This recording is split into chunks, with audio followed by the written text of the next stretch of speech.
a quedar con los tres más significativos y con lo que más impactan en la salud. El primero de ellos es el ejercicio físico. Este es indudable y no nos tenemos que olvidar que además de ese ejercicio cardiovascular, de la actividad física consistente en caminar, trotar ligero, natación, bicicleta, elíptica, el que más nos guste, que tenemos que alcanzar 150 minutos en semana. Hay que añadir hoy en día ejercicio de fuerza, tenemos que potenciar esa musculatura, sobre todo porque es una de las barreras más potentes que nos va a proteger del efecto de otros factores de riesgo muy importantes como el estrés. El segundo factor que va a mejorar muchísimo nuestro corazón es la alimentación, y es que prácticamente decía Hipócrates que el alimento es medicina y la medicina es alimento, y yo te digo que pues te puedo decir quién eres por la cesta del supermercado, y parte de nuestra salud hoy en día parte por lo que compramos en el súper. Y hay algo prioritario, es que igual que ha habido muchos años en los que estamos centrados en que teníamos que intentar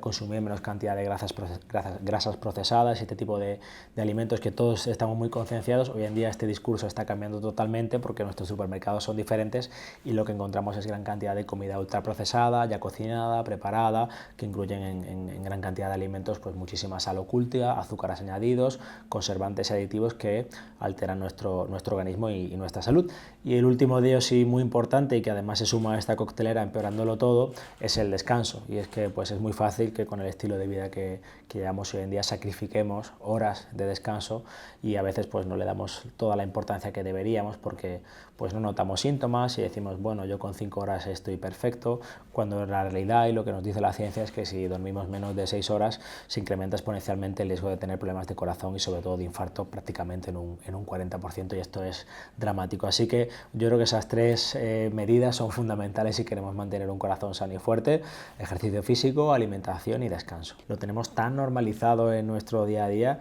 que no hacemos caso a las señales que nos da y a los síntomas que nos genera, sobre todo porque pensamos que simplemente es solo eso, sensación de nerviosismo, de fatiga, de estar todo el día acelerado, y va mucho más allá. Es que ese cortisol crónico, que es la hormona del estrés, y esa adrenalina, esa hiperactivación del sistema nervioso simpático producen en nuestro cuerpo cambios que son dramáticos, que afectan directamente al metabolismo, a cómo nuestras células consumen la energía, a cómo manejamos los hidratos de carbono, el azúcar, la glucosa, a cómo manejamos también la grasa, a cómo retenemos esos nutrientes si tenemos esa tendencia a generar más grasa visceral, que es la que produce un montón de sustancias inflamatorias que inflaman nuestro cuerpo, y al final acabamos con esa inflamación crónica de bajo grado, que es la que daña nuestras células y es la que daña nuestros vasos sanguíneos y acaba en gran medida generando pues gran cantidad de enfermedad cardiovascular. No incluiría nunca en mi dieta embutidos, carnes procesadas. Dentro de las carnes procesadas pondríamos todos esos embutidos. No hablamos nunca de los embutidos caseros, sino de los embutidos comerciales. De hecho, gran cantidad de aditivos que se utilizan en este tipo de carnes procesadas: pavos, fiambres de pavo, jamón york, salchichones, carnes picadas, hamburguesas, salchichas, contienen aditivos que están clasificados por la OMS como carcinógenos del grupo 2 y no nos recomiendan consumirlos más de 2 veces por semana. O sea, es un consumo bastante esporádico, cuando la realidad es que nos encontramos que pues todos los días a lo mejor en nuestro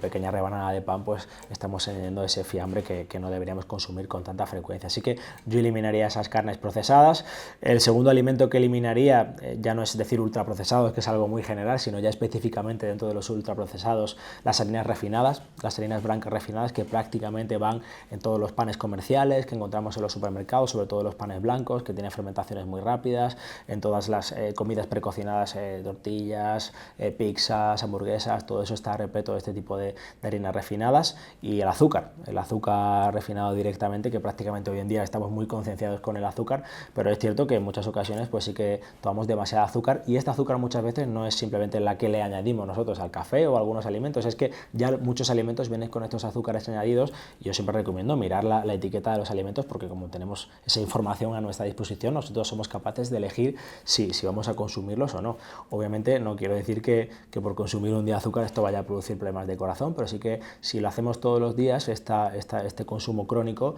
pues junto con otros factores de riesgo como el estrés, como la ausencia de descanso, pues sí que se junta todo para ser una coctelera terrible para nuestro corazón. Lo llamamos dolor, pero no es tan ciertamente un dolor, sino que el dolor del corazón es más una opresión, es una presión muy intensa en el pecho, como si nos comprimieran muy fuerte o como si nos pusieran un peso muy elevado en el pecho. Hablamos pues, de 40 kilos ahí comprimiéndonos el pecho de una manera muy intensa. A veces tenemos la suerte de que este dolor, que se puede irradiar hacia un brazo o hacia el otro, o hacia el cuello o hacia la espalda, nos avisa y aparece en el contexto de algún pequeño esfuerzo físico, cuando subimos un pequeño tramo de escaleras, cuando caminamos algo más deprisa de lo que normalmente lo hacemos o cuando vamos a hacer nuestro deporte habitual, y suele ser un aviso que nos está dando el corazón de que algo ya no va bien. Normalmente este dolor, después de hacer ese esfuerzo físico, va a desaparecer. Pero seguramente si lo dejamos con el paso de los días veamos que empieza a empeorar, nos sucede más y al final sí que podemos tener un infarto. Entonces yo siempre recomiendo que cuando empezamos a sentir este tipo de dolor consultemos con nuestro médico lo antes posible. Lo que sí que es indudable es que si aparece este dolor y no desaparece, aunque estemos tranquilos, aunque estemos en reposo y cada vez es más intenso y no desaparece, tenemos que intentar consultar lo antes posible, porque si realmente estamos teniendo un infarto, cuanto más tiempo tardemos en consultar, cuanto más tiempo extraigamos ese coágulo que obstruye alguna arteria del corazón, que es lo que origina el infarto, pues mayores van a ser las repercusiones y las secuelas en el corazón. Entonces, siempre ante la duda, cualquier tipo de presión que tengamos en el pecho que no desaparezca, tenemos que consultar, porque el infarto se diagnostica muy fácilmente con un electrocardiograma y con una analítica. Somos muy capaces de diagnosticar infartos y muy capaces de excluir o decir que nuestro corazón esté bien. Así que siempre ante la duda, pues no nos podemos jugar a nuestro corazón, y yo siempre recomiendo que esto de, bueno, me molesta un poco, pero voy a esperar, voy a tomar un vaso de agua y mañana a ver cómo me levanto, es un grave error, porque mañana por la mañana puede ser demasiado tarde. Después de ir explicando a lo largo de todo el día, de todo el libro,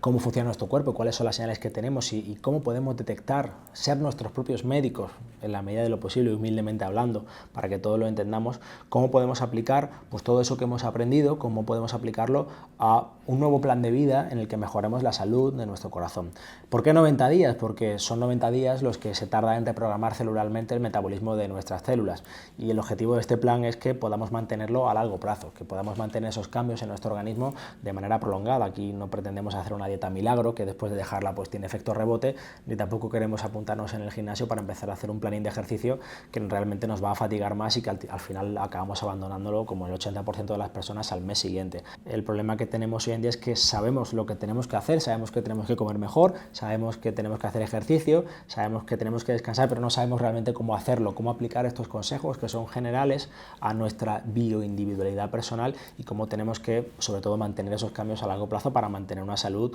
duradera. Y este es uno de los principales problemas, porque a pesar de que estamos en la era de la información y cada vez sabemos más, pues nos enfrentamos a una sociedad que cada vez es más enferma y cada vez enferma más precozmente. La esperanza de vida es mayor porque los tratamientos son muy buenos y somos muy capaces de tratar las enfermedades, pero yo personalmente prefiero una sociedad saludable y sin enfermedad con tratamientos que una sociedad enferma. Bueno, yo creo que va a ser una herramienta espectacularmente potente, sobre todo porque generalmente la medicina es tan amplia y tiene un conocimiento tan inabarcable que es muy difícil, o yo considero que un médico que lo sepa absolutamente todo es prácticamente imposible. Y como herramienta de conocimiento, de bibliografía y de unificar pues materiales que muchas veces pues tenemos o nos vemos obligados a consultar, los médicos buscamos en nuestros buscadores médicos y en nuestros tratados porque también tenemos dudas.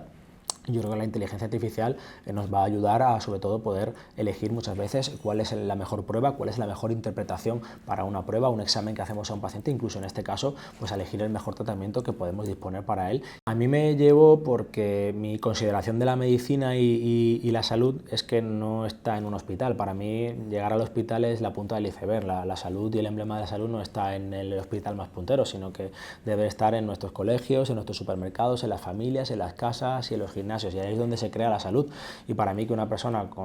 acabe en un hospital teniendo un infarto es un fracaso, es el fracaso de la salud y la medicina. Desgraciadamente, hasta hoy en día hemos estado así, pero poco a poco esta medicina va cambiando hacia una medicina muchísimo más preventiva y muchísimo más individualizada, porque aplicamos tratamientos a personas y a pesar de aplicarlos a veces pues tienen problemas de salud y les sigue generando este tipo de problemas. Entonces la medicina está cambiando a una medicina en que abogamos por prevenir y por tomar decisiones individuales individualizadas. Y yo empecé en redes sociales y empecé a divulgar porque creo que pues, era la respuesta a muchas dudas y a muchas preguntas que tienen muchísimas personas y muchísimos pacientes que no tienen respuesta, o sobre todo que no encuentran respuesta pues en su centro de salud habitual, simplemente porque por cuestiones logísticas y de sistema sanitario pues los médicos no tenemos tiempo suficiente para poder dedicarnos a nuestros pacientes, y hablar de lo que comemos, de cómo descansamos, del ejercicio que estamos haciendo también es salud, no es simplemente poner una pastilla y un tratamiento, que en muchas ocasiones ya es necesario porque a veces llegamos demasiado tarde, pero yo creo que llegar demasiado tarde es el fracaso de la medicina, y desde luego cuando ya es demasiado tarde sí es cuando a lo mejor está la figura del médico para el tratamiento, pero nosotros mismos tenemos que ser nuestros propios médicos y tenemos que aprender a cuidarnos de la mejor manera posible.